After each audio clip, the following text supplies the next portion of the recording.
esses tiroteios. 10h16, está na ponta da linha com a gente, Dônula, o Dr. Mauro Romero. A gente já falava dele na semana passada, quando a gente falou sobre uma exposição que falava sobre a importância de falar sobre sífilis, da gente trazer os números dessa doença sexualmente transmissível, que muita gente tem um tabu em torno dessa doença. E o Dr. Mauro Romero, que é chefe do Departamento de Doenças Sexualmente Transmissíveis da Universidade Federal Fluminense, está na ponta da linha com a gente. Primeiro, doutor, obrigada por atender a gente num feriado. Bem-vindo à Band News FM, bom dia. Opa, bom dia. Quem agradece sou eu, né? Muito obrigado por essa generosidade e confiança.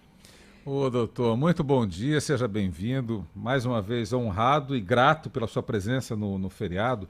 Doutor, falávamos sobre sífilis e falávamos também sobre o conceito de doenças negligenciadas. Para quem não sabe muito bem o que é isso, é aquela doença, Júlia, que a gente acha que não existe mais. A gente para de cuidar e a doença volta, ou na verdade ela nem volta, ela nunca foi, ela está entre nós, mas ela não é falada tanto. É o caso da sífilis, doutor? Bom dia de novo. Bom dia. Então, eu estava ouvindo falar aqui da morte do Senna, da morte do Boechat. Um grande abraço para essas famílias, é uma saudade muito grande desses grandes homens que nós tivemos. E estava ouvindo vocês falar de algumas mortes, né? De bala perdida, de confronto, Botafogo e Flamengo. E eu queria aproveitar, dona Laís, que você falou, muito obrigado por essa deixa, parece até que nós ensaiamos esse passo. O número de mortes, não estou falando mais de doença conferida no pênis, na vulva, na boca, que você trata com uma ampola, 2 ampolas de benzetacil. Estou falando de óbitos. Né? Vocês falaram aí, uma bala perdida. Pois bem, o Rio de Janeiro, o estado do Rio de Janeiro, é campeão brasileiro de número de óbitos por sífilis congênita registrados. São mais de 188 no ano de 2021. São 2.300 óbitos em 6 anos.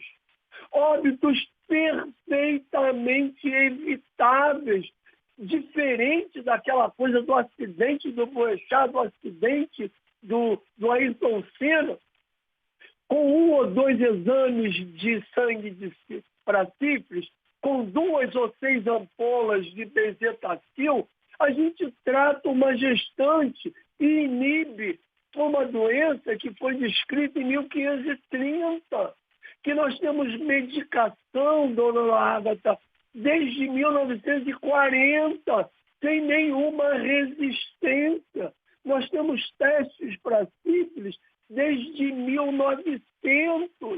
E no Rio de Janeiro, hoje, se vocês forem no hospital público agora, vocês vão encontrar 1, 2, 3 gestantes infectadas com o treponema e o seu bebê sendo tratado. Então, e isso que você falou, quer dizer, que se passa que isso não ganha visibilidade de uma doença perfeitamente evitável e mais, mata. Então é isso que nós temos que chamar a atenção. Obrigado. E a gente tem feito tudo. Fizemos um projeto de uma lei para o Dia Nacional de Combate à Sífilis, no 3º sábado de outubro. Temos exames, temos medicamentos e a doença continua. Continua por quê? Porque o pré-natal é mal feito. E eu vou adiantar, dona, se você me permite aí usar a sua palavra, por favor, de negligenciada. Não é só negligenciada, não, amigos. Ela é prevaricada.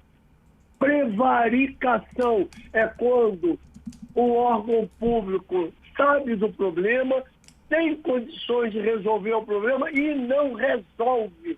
Isso já passou da saúde pública, já é um problema talvez até de judicialização, porque o Brasil não pode ter o número que tem de sífilis congênita e de óbitos por sífilis congênita. E, doutor, você falou sobre a falta de divulgação em relação a essa doença. Realmente a gente fala muito pouco, e falo da gente enquanto imprensa. A gente fala muito pouco sobre sífilis. A informação está disponível. Se você jogar sífilis, o que vai ter de informação é um mar de informação. Mas o que eu queria que você reforçasse, doutor, para o nosso ouvinte, que está ouvindo só agora, falou, realmente, essa doença é importante, preciso pesquisar sobre isso. Que sintoma que a sífilis apresenta? Para quem nunca ouviu falar, não tem essa preocupação, mas que pode vir a ter essa doença, o que tem que ficar ligado, o que tem que ficar em alerta? Sim, obrigado por essa deixa para dizer também que sífilis é uma doença, ela é conhecida como a grande imitadora. Ela imita qualquer coisa, Ágata. Se você ligar e tentar fazer uma entrevista com o cardiologista, ele vai te dar uma aula de sífilis. De oftalmologista, vai te dar uma aula de sífilis. De dermatologista, de pediatra, de gineco, de uro. Então, a sífilis é uma doença que imita muito. Mas ela começa com uma doença que é uma ferida, chamada de cancro duro. Uma lesão que é bem mais visível no homem, completamente diferente da mulher, que pode fazer uma manifestação clínica na vagina, está escondido, no colo do útero, está escondido, pode dar uma afta na boca, que se confunde com herpes, com A, pode dar uma lesão no ânus. Então, ela começa como uma lesão inicial, uma ferida, ela desaparece sozinha, faz depois uma íngua na virilha, aquele carocinho na virilha, que já é a disseminação, depois desaparece e dá manchas no corpo.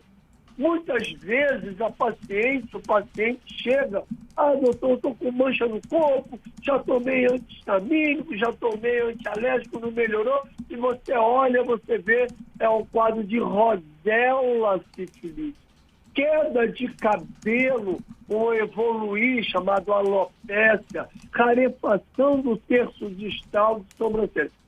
Para os meus alunos, para os meus amigos, para a imprensa, eu digo, qualquer manifestação tem chance de ter sido, até não ter manifestação alguma. E, algumas vezes, a pessoa vai doar sangue, olha que coisa incrível, vai doar sangue para uma campanha, para um familiar, e o exame é descoberto pela reação sorológica positiva, porque não tinha história, não se lembra, teve uma manifestação, tomou um antibiótico, e às vezes no banco de sangue.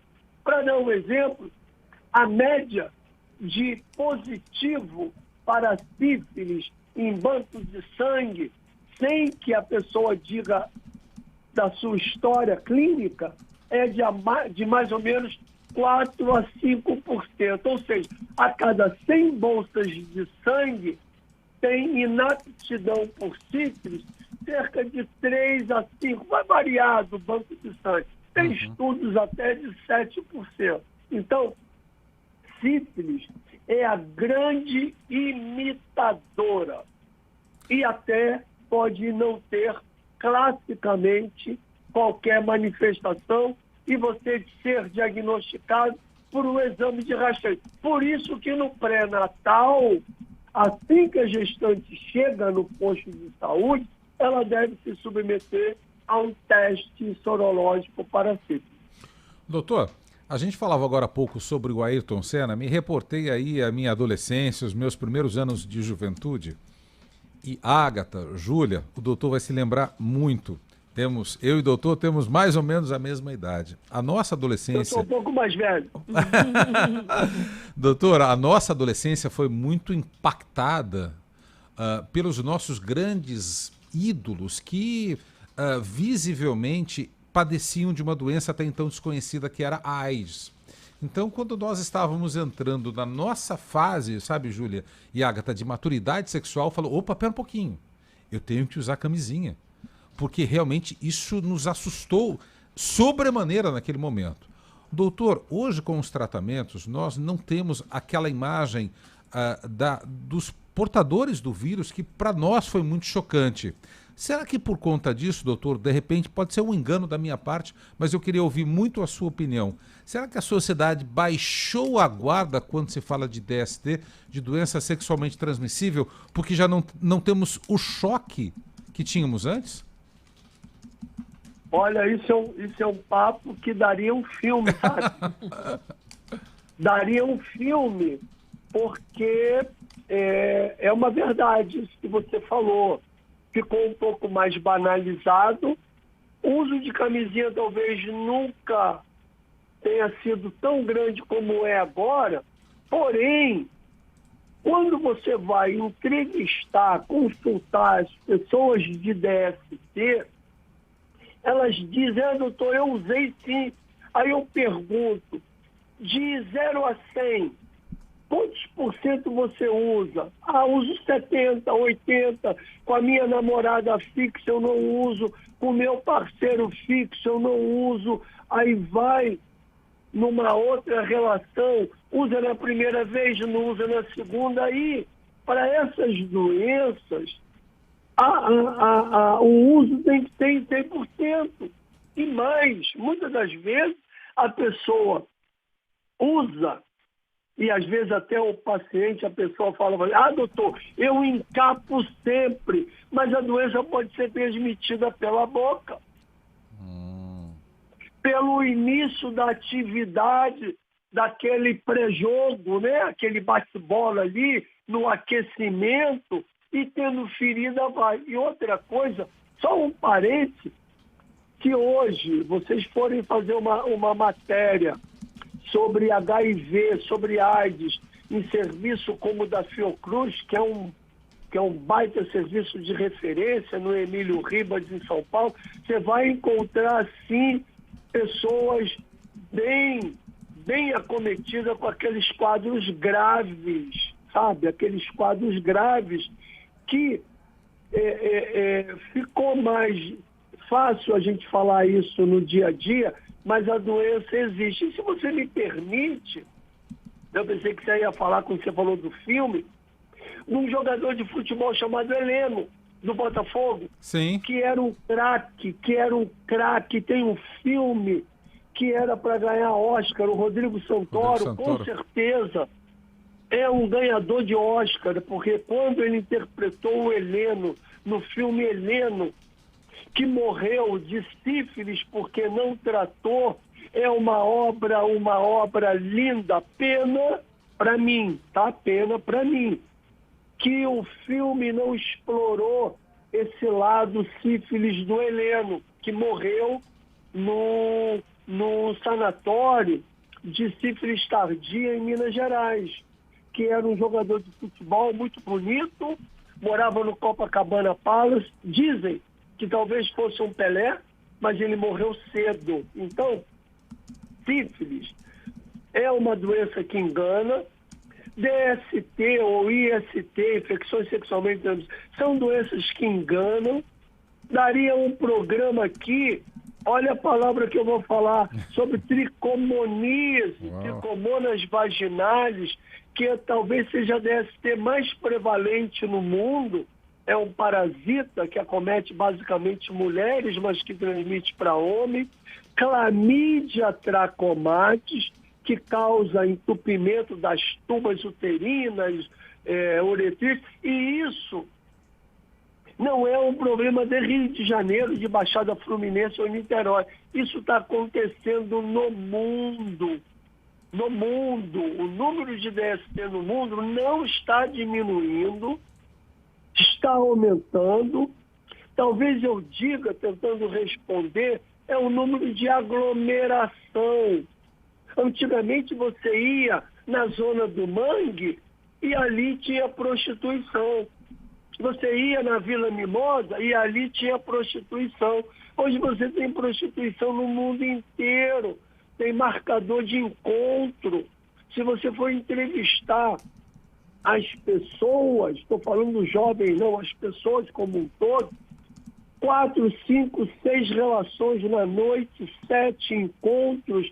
E a DST, como não tem vacina para HIV, não tem vacina para herpes, não tem vacina para sífilis, a coisa fica mais disseminada. E quando tem a vacina, me permita um gancho, que é contra o HPV, os pais não vacinam, Agatha Donald. Os pais não vacinam contra HPV, que o governo federal disponibiliza no posto até 15 anos. Disponibiliza para quem tem HIV. Toda pessoa que tem HIV, ele pode tomar vacina contra HPV, que causa o câncer de colo do útero, câncer de laringe, câncer de pênis, câncer de ânus. E os pacientes que vivem com HIV não tomam vacina. Agora eu vou agredir um pouco, me permita, mas dar uma entrevista é se expor, né? É tentar botar para fora a minha inquietude. Muitos colegas profissionais de saúde, incluindo médicos, não prescrevem vacinas. Caramba! Imagine para a doença que não tem vacina, que se esconde. Então, muito, mas muito obrigado. Vocês não têm, claro que vocês têm, porque vocês são profissionais de alto nível, o poder de um programa desse para atingir profissionais médicos, engenheiro, arquiteto, advogado, vendedor de sorvete,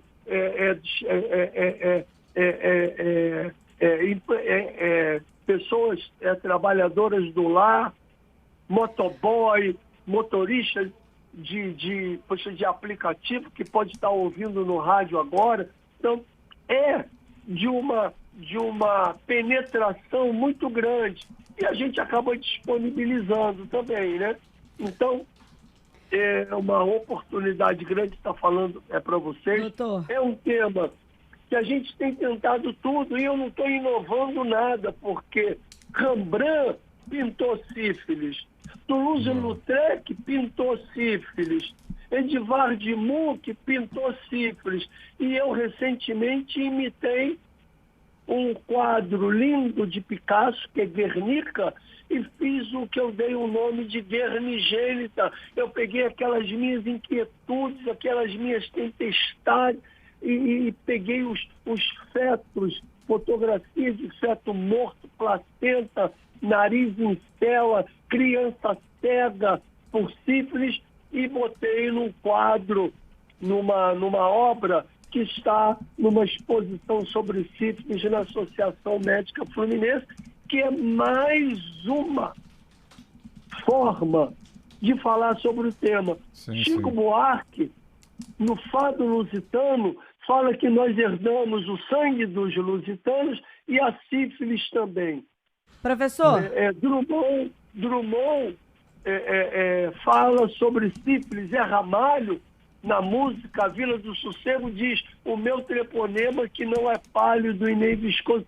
Veja que a sífilis está de uma forma milenar, secular, sendo tentado passado para a população e também para os profissionais de saúde. Perfeito, professor. População essa que acaba respondendo quando a gente trata de um assunto tão importante. E aí, professor, já vou me despedir do senhor, agradecer pela entrevista. Muito. Antes, vou só trazer o relato de 2 ouvintes. Um ouvinte escreveu pra gente falando: gente, assunto de extrema importância, porque a população geralmente não tem esse tipo de informação sobre a doença. E aí ela falou que teve um funcionário que descobriu que era portador da doença e só descobriu quando a filha nasceu. Tinha todos os sintomas que o Dr. Mauro Romero acabou de falar, mas ele acabou não procurando o médico. A Geni, pela nossa live no YouTube, falou: assunto excelente, de máxima importância.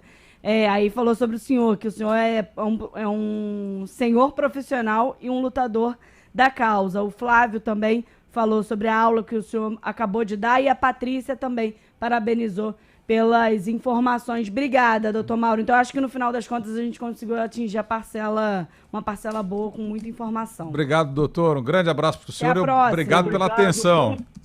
Um bom trabalho e tenho certeza que vocês estão, eu estou até um pouco emocionado aqui, seguindo os passos do Ricardo Boechat. Um beijo em todos vocês, no Rodolfo também. Obrigado, e doutor. fica aqui o meu abraço para a família do Boechat e da Band também. Um beijo. Beijo, doutor. Obrigado. Obrigada, Tchau, tchau. Viu?